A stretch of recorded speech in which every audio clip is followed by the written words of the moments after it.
A reflection for the first week of Lent. The covenant with Noah. Never again will the waters become a flood to destroy all life.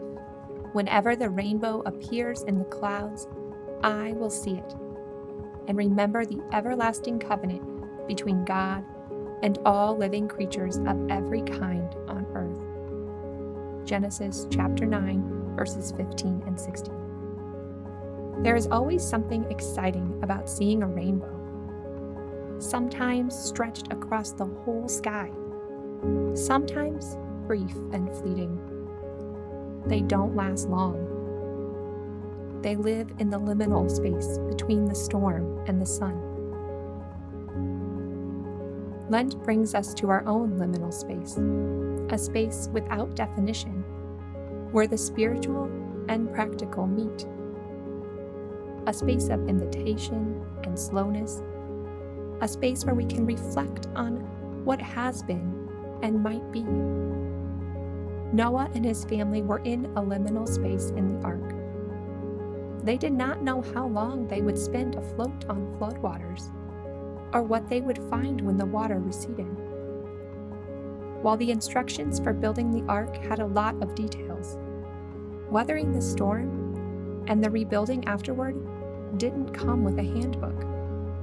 In many ways, the past year feels like its own floating ark. We have gathered the goods we need to survive, limited our circles and activities. We have shared extra work and the endless shifts. We have done our best to keep residents and patients comfortable, looking out through the portholes of our screens. In these months, we have caught glimpses of how Noah's family must have felt, cooped up, tired of having no place to go, utterly exhausted by the demands of everyday life on a floating zoo.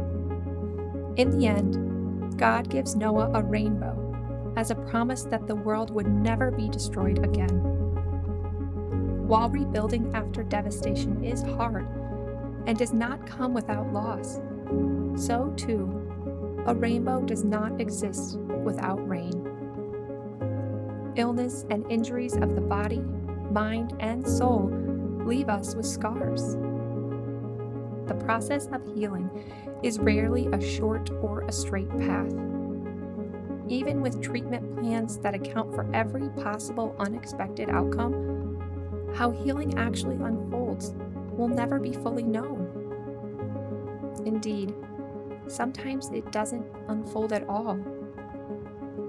We are limited in the promises that we can make. The deepened prayer of Lent allows us to bring our fears and challenges to God, who cherishes our most guarded questions and worries. Frustrated and tired, we have so many of them. How long will I work from home? How long will I be furloughed? How soon can we get another nurse on this floor? How can I keep the residents' spirits up? Will my mother get better? Will I survive this? Will people take the vaccine? Why is God letting this happen? We do not know the answers to most of our questions. However, we do have God's promise to be with us and the knowledge that God's promises are not ours.